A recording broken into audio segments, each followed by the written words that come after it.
என்னுடைய கிளையண்ட் ஒருத்தர் 45 வயது. அவருக்கு வந்து 12 நிமிஷத்தில் எவ்வளோ தூரம் ஓடுறாரு அப்படின்னு ஒரு ஏரோபிக் டெஸ்ட் இருக்குது.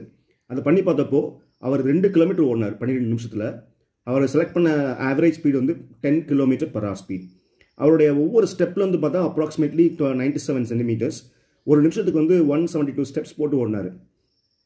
அப்புறம் வந்து ஒரு few months of strength training, வெறும் ரன்னிங் ட்ரைனிங் மட்டும் இல்லை, ஸ்ட்ரென்த் ட்ரைனிங் பண்ணதுக்கப்புறம் எவ்வளோ டிஃப்ரென்ஸ் பாருங்கள். அவரால் 12 நிமிஷத்தில் வந்து 2.6 கிலோமீட்டர்ஸ் ஓட முடிஞ்சுது அந்த வயசில். அவருடைய ஆவரேஜ் ஸ்பீட் வந்து 13 km/h. அவருடைய ஸ்டெப்லன்னு பார்த்தா இங்கேருந்து இவ்வளோ தூரம் ரைஸ் ஆயிடுச்சு பாருங்கள். 97 சென்டிமீட்டர்ஸ் இருந்தது, 120 சென்டிமீட்டர்ஸ் ஆயிடுச்சு. அப்புறம் number of steps per minute பார்த்தா 172 இருந்தது, 180 ஸ்டெப்ஸ் பெர் மினிட்டாக மாறிடுச்சு.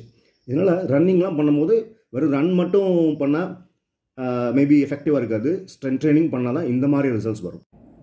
என்னுடைய ஃபீமேல் கிளைண்ட் ஒருத்தங்க 30 years old.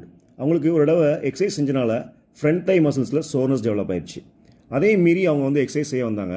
சரின்னு சொல்லிட்டு அவங்களோட ஃபிட்னஸ் லெவலுக்கு தகுந்த மாதிரி டிஃப்ரெண்ட் ஸ்பீட்ஸில் ஓட வச்சேன். அப்போ வந்து நான் முக்கியமான ஒரு விஷயத்தை நோட் பண்ணி வச்சுக்கிட்டேன். என்னென்னா அவங்க அந்த டிஃப்ரெண்ட் ஸ்பீட்ஸில் ஓடுறப்போ ஒரு நிமிஷத்துக்கு எவ்வளோ ஸ்டெப்ஸ் எடுத்து ஓடுறாங்க அப்படிங்கிறத நோட் பண்ணி வச்சுக்கிட்டேன். அவங்க வந்து ஒரு 10 daysக்கு அப்புறம் பார்த்தா அவங்க சோர்னஸ்லாம் டிஸப்பியர் ஆயிடுச்சு. அப்போ மறுபடியும் அந்த ஸ்பீட்ஸில் ஓட வச்சு அவங்க நம்பர் ஆஃப் ஸ்டெப்ஸ் பெர் மினிட்டை ரெக்கார்ட் பண்ணேன். அப்போ வந்து number of steps per minute வந்து டிக்ரீஸ் ஆயிருந்துச்சு. ஏன்னா அவங்க ஸ்டெப்லேருந்து வந்து இன்க்ரீஸ் ஆயிடுச்சு. ஸோ இதுதான் ஆக்சுவலாக கரெக்டான பயோமெக்கானிக்ஸ் ஆக்சுவலாக. ஸோ என்னென்னா நம்ம ஸ்டெப்லேருந்து இன்க்ரீஸ் ஆகணும், number of steps per minute வந்து கம்மியான நல்ல ஃபங்க்ஷன் அர்த்தம். நிறைய பேர் சோர்னஸை விரும்புவாங்க. ஆனால் சோர்னஸ் வந்து இந்த டேட்டாவில் காமிச்ச மாதிரி சோர்னஸ் வந்து நம்மளோட ஃபங்க்ஷன்ஸை லிமிட் தான் பண்ணும்.